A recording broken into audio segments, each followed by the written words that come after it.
Spot live തുടരുന്നു. തൃശൂർ ജില്ലാ ജയിലിൽ മർദ്ദനത്തെ തുടർന്ന് മരണമെന്ന് പരാതി. റിമാൻഡ് പ്രതി തൃശൂർ ചിറ്റിശ്ശേരി സ്വദേശി സുരേഷ് ബാബുവിന്റെ മരണത്തിലാണ് കുടുംബം ആരോപണം ഉന്നയിച്ചിരിക്കുന്നത്.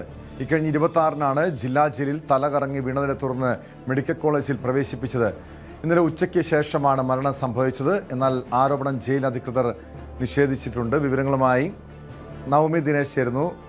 നവമി, ഈ കഴിഞ്ഞ സർക്കാരിൻ്റെ കാലത്ത്, ഇടത് സർക്കാരിൻ്റെ കാലത്ത് ഏറ്റവും അധികം ആക്ഷേപം ഉയർന്നത് ആഭ്യന്തര വകുപ്പിനെതിരെയായിരുന്നു. പ്രത്യേകിച്ചും പല ജയിലുകളിലും അതോടൊപ്പം പോലീസ് സ്റ്റേഷനുകളിലും കസ്റ്റഡി മർദ്ദനങ്ങളും മരണവും പല വേട്ടയാടലുകളും പോലീസ് രാജ്യവും ഒക്കെ എന്ന ആക്ഷേപം ഉയർന്നിരുന്നു.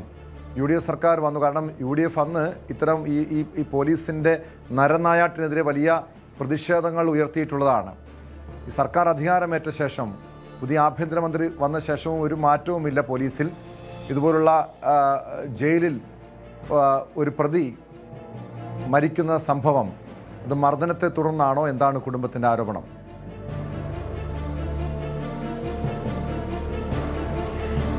ടോം, കഴിഞ്ഞ മാസം 18-നാണ് പിടിച്ചുപറി കേസിൽ ഈ പ്രതി ഉൾപ്പെടുന്ന ആളുകളെ തൃശൂർ ഈസ്റ്റ് പോലീസ് റിമാൻഡ് ചെയ്തത്. അതിനെ തുടർന്ന് ജയിലിലായിരുന്നു.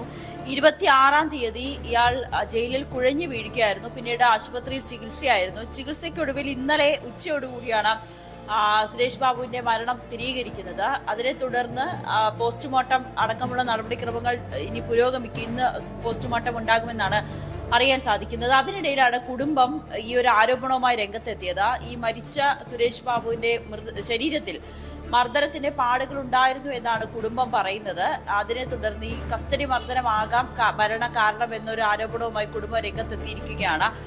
ഇതിൽ പോലീസിനടക്കം പരാതി നൽകാനായി കുടുംബം തീരുമാനിച്ചിരിക്കുകയാണ്. പക്ഷേ പോലീസ്, ജയിലധികൃതർ പറയുന്നത് ഇത് കുഴഞ്ഞു വീഴുന്നതിനെ തുടർന്ന് ആശുപത്രിയിൽ എത്തിച്ചപ്പോഴാണ് ഇങ്ങനെ മരണം സംഭവിച്ചതെന്ന്, അല്ലാതെ കസ്റ്റഡി മർദ്ദനം ഉണ്ടായിട്ടില്ല, അല്ലെങ്കിൽ ജയിലിൽ വെച്ച് മറ്റു തരത്തിലുള്ള മർദ്ദനങ്ങളൊന്നും തന്നെ സുരേഷ് ബാബുവിന് ഉണ്ടായിട്ടില്ല എന്നാണ് ജയിൽ അധികൃതർ വ്യക്തമാക്കുന്നത്. എന്തായാലും കുടുംബം ഈ ആരോപണത്തിൽ ഉറച്ചു നിൽക്കുകയാണ്. ശരീരത്തിൽ പാടുകളുണ്ട് എന്നാണ് കുടുംബം പറയുന്നത്.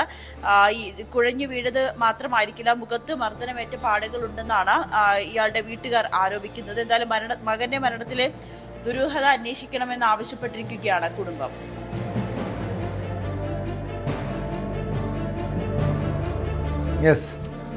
ഈ വിഷയത്തിൽ അവരുടെ ഈ അന്വേഷണം വേണം. അതോടൊപ്പം ഈ ആരോപണ വിധേയർക്കെതിരെ ആരെങ്കിലും പേര് പരാമർശിക്കുന്നുണ്ടോ?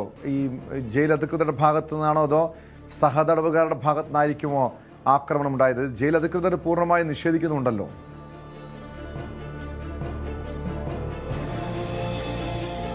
അധികൃതർ ഈ ആരോപണത്തെ പൂർണ്ണമായും നിഷേധിക്കുകയാണ്. കുഴഞ്ഞു വീണതാണ് ആശുപത്രിയിലേക്ക് എത്തിച്ചത്, മർദ്ദിച്ചിട്ടില്ല എന്നാണ് ജയിൽ അധികൃതർ പറയുന്നത്. പക്ഷേ ഈ ശരീരത്തിലെ പാടുകൾ, പ്രത്യേകിച്ച് മുഖത്ത് അടിയേറ്റ പാടുണ്ട്. അത് കണ്ടുകൊണ്ടാണ് കുടുംബം ഇതൊരു മർദ്ദനത്തിനെ തുടർന്നാണ് മരിച്ചായിരിക്കും ഈ ആശുപത്രിയിലേക്ക്, അല്ലെങ്കിൽ മർദ്ദനത്തെ തുടർന്നാണ് ആശുപത്രിയിലേക്ക് എത്തിച്ചത്, പിന്നീട് മരിച്ചതായിരിക്കുമെന്നാണ് കുടുംബം ആരോപിക്കുന്നത്. എന്തായാലും നിലവിൽ കുടുംബം പരാതി നൽകുവാനായി തയ്യാറെടുക്കുകയാണ്.